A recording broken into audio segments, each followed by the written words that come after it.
Oke, halo teman-teman. Kita lanjutkan masih dalam pertemuan minggu pertama ini. Jadi nanti kita akan melakukan praktikum.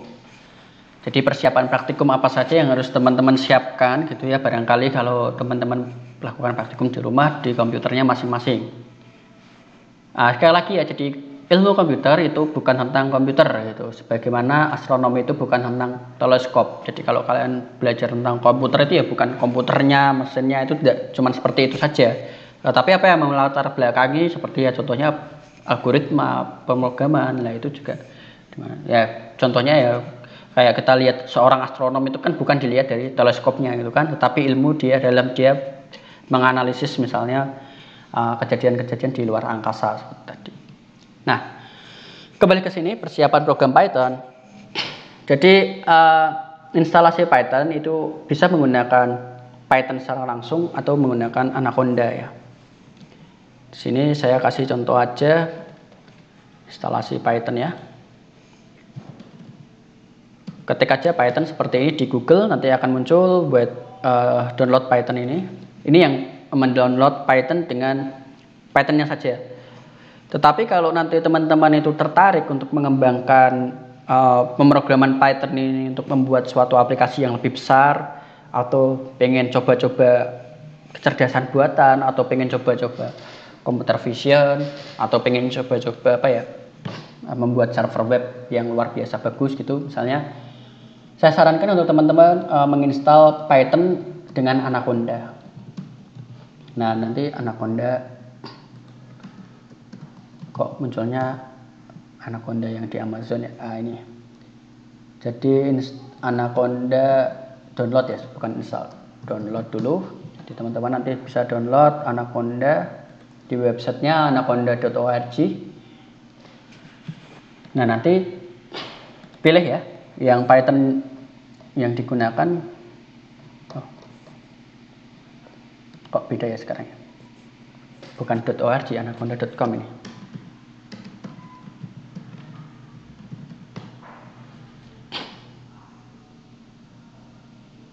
Nah, ini anaconda.com.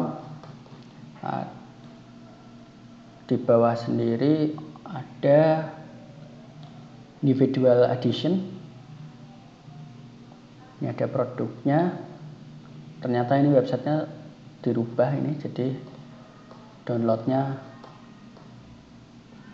tuh lah, ini Anaconda installer. Jadi masuk ke individual product, kemudian pilih yang sesuaikan aja. Kalau komputernya 64 bit ya pilih yang ini. Yang jelas yang akan kita gunakan di sini adalah Python 3. Jangan sampai teman-teman menggunakan Python 2. Kenapa kok tidak pakai Python 2, Pak? Karena Python 2 itu sudah outdated.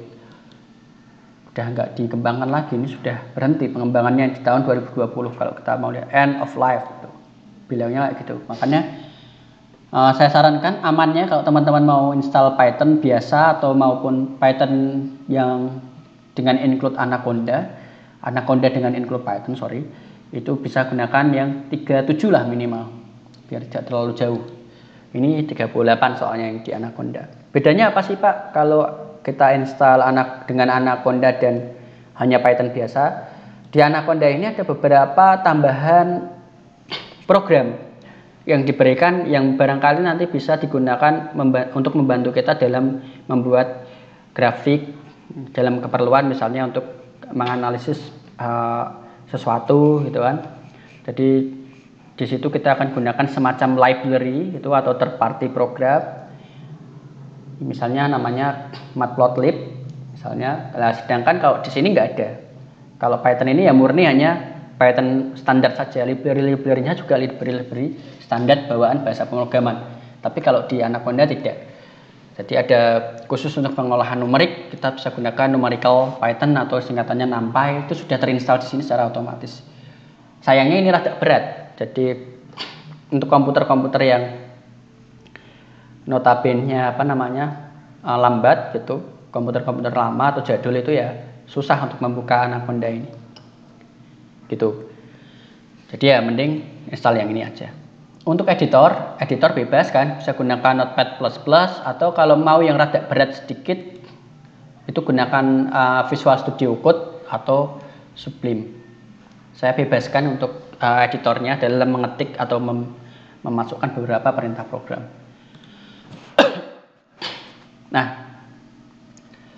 nanti programnya itu akan kita simpan ya. Jadi penyimpanan Python tadi itu disimpan dengan nama ekstensinya .py seperti yang teman-teman dulu lakukan di dasar pemrograman.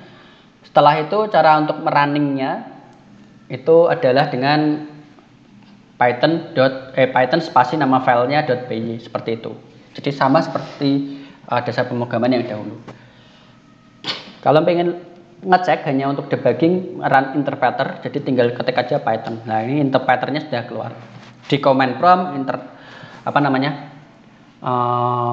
yang di Mac itu ya sama aja masuk seperti command prompt ini, PowerShell, terminal lah itu. Jadi bisa ketik aja Python, langsung keluar interpreter. Interpreter ya seperti ini, langsung keluar outputnya kayak gini. Tapi kalau di mata kuliah ini kita buatnya itu tidak menggunakan interpreter, tetapi kita buat menggunakan editor. Kemudian kita nanti lakukan misalnya dengan perintah Python coba.py itu untuk menjalankan Pythonnya. Di sini kan nggak ada file cobanya, makanya gitu. Sedikit mengulas, jadi program Python itu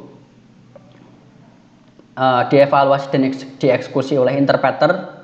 Meskipun kita sudah membuatnya di file terpisah, tetap aja dilakukan di interpreter. Mirip dengan bahasa Java, jadi codingnya nanti diubah ke bytecode, langsung dimengerti oleh mesin, sehingga mesin tadi akan mengerti perintah kita dan mengoutputkan sesuatu gitu. Nah, praktikum ini dulu ya, praktikumnya masih di laboratorium, jadi nanti praktikum tergantung dengan dosen masing-masing gitu. Jadi ada yang barangkali membuat praktikumnya itu adalah tutorial juga, kemudian ada yang barangkali membuatnya itu untuk latihan teman-teman mahasiswa, terus nanti akan dinilai, barangkali nanti akan mengumpulkan file, itu bergantung dari dosen masing-masing kayak gitu. Jadi nanti kita akan diskusi lebih lanjut ini tentang praktikumnya besok harus ngapain sih, itu akan saya informasikan untuk kelas saya di Kulino. Itu jadi akhir dari pertemuan minggu pertama ini. Besok kita masih akan mengulang tentang dasar pemrograman, tetapi lebih fokus ke dekomposisi. Gitu, terima kasih